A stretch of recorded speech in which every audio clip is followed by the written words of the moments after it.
As a PC flipper, there's some requirements that we have to follow in order to sell our builds as quickly as possible. Things like good price to performance and the design being somewhat clean are definitely up there, but in today's world, some buyers have very specific requirements, such as the case needs to have good airflow. That's just one small example, but it's actually very relevant here in 2021, and that's definitely still a problem with some super popular cases that we like to use. The NZXT H510 that's been around for years now has unarguably one of the cleanest designs on the entire market. I wish I could use it way more often than I do as a PC flipper, but it's a hard sell for flips these days because everyone comments about the lack of airflow. Thankfully though, NZXT has finally come to their senses. This here, ladies and gentlemen, is the NZXT H510 Flow. It's clean AF and it can now move some air. Let's have a look.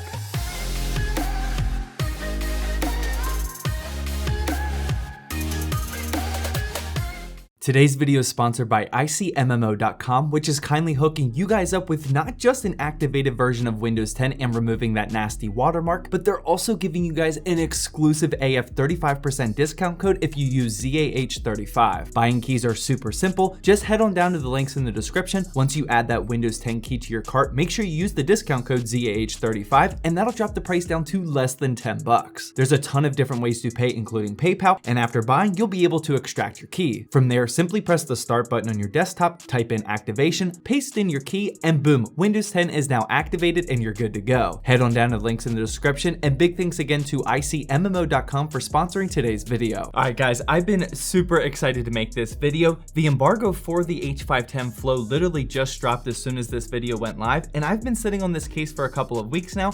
For this video, I want to first talk about the case obviously, and then we'll get into what's all inside the rest of this build. The NZXT H510 Flow is honestly literally exactly what I thought it was gonna be. If you've seen the H510 at all before, then you'll quickly recognize that this is basically the exact same case as before, and the only major difference is that front panel. That front mesh panel with 5mm perforations is definitely a significant change, however, as we'll now be able to successfully move air from front to back and keep our high-end components in there nice and chilly. Inside the H510 Flow, there's also that iconic cable management bar up at the front that not only allows you to easily cable manage the front of your case and make it look clean, but over the years, different color combinations of the previous H510s look awesome with this bar being like an accent piece, and I imagine we'll see the same thing over time with the new Flow version of this case. Not only is NZXT giving you a clean AF airflow version of the H510, but they're also allowing us to keep our builds literally clean, as the intake has a removable dust filter, which is much appreciated. Up at the front, you can also completely remove the fan bracket, which makes installing fans and radiators super easy. And finally, the last major feature that they kept with the H510 design is that signature cable routing kit in the back.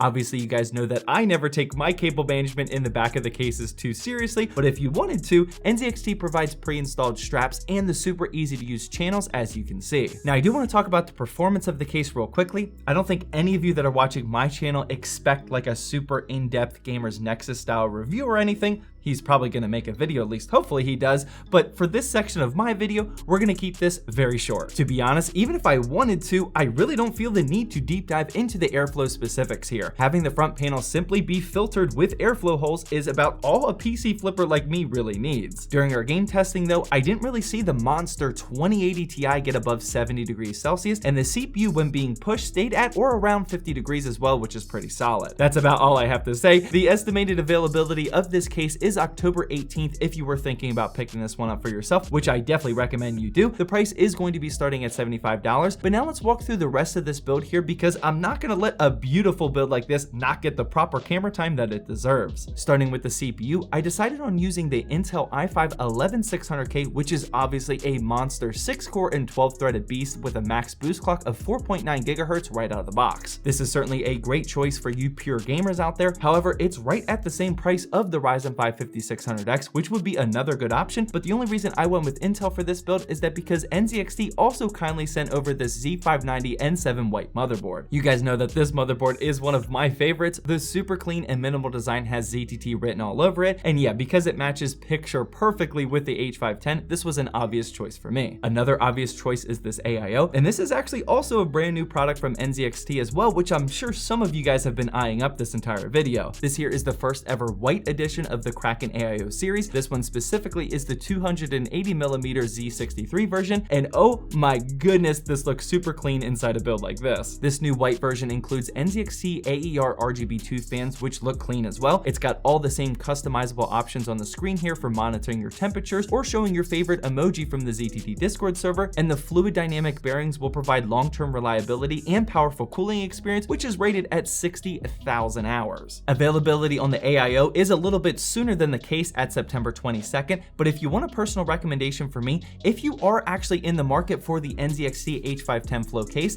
then I would highly recommend combining that with the Kraken AIO and of course that N7 motherboard.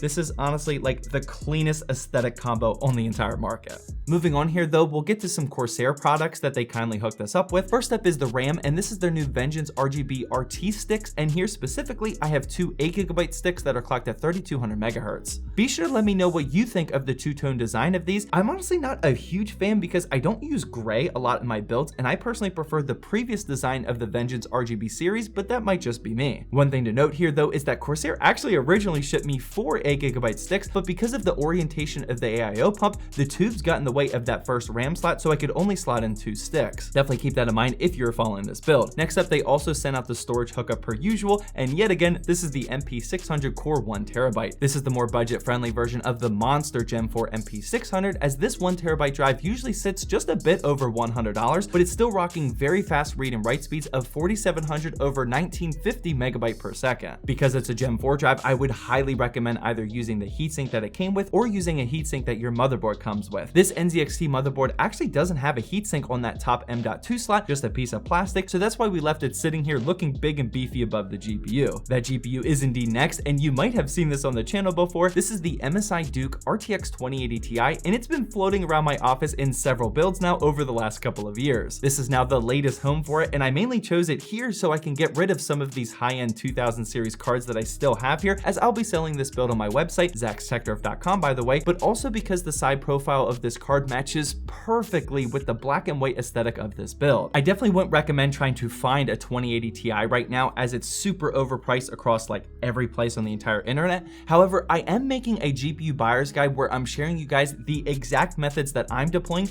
to buy anywhere from 5 to 10 graphics cards every single month, so make sure you're subscribed to the channel so you don't miss when that video goes live. Next up, we gotta power everything, and pulling that duty today is the Fantex Amp 650 watt fully modular 80+ gold certified PSU. This might actually be the first ever tier A power supply that I've ever bought myself for the channel instead of it being sent to me. This is not a cheap unit, but it's tier A, so you know it's legit. And speaking of legit, every build here on the ZTT channel has to leave some aesthetic only parts in there, and first up we have the cable extensions, and once again, these are just from Asia Horse. With a build like this, you absolutely need to cross your T's and dot your I's in the aesthetic department, and a simple kit of white cable extensions gets that job done. I also decided to buy 2 extra NZXT AER2 RGB fans like I said earlier, but I do actually kind of wish I would have just used the 2 included black fans that the case came with. Whenever you buy multiple RGB products, like in this build we have MSI, NZXT, and Corsair, you're gonna always end up with some difficulty matching the shades of color. Like in this build, as you've probably seen already in the B-roll shots,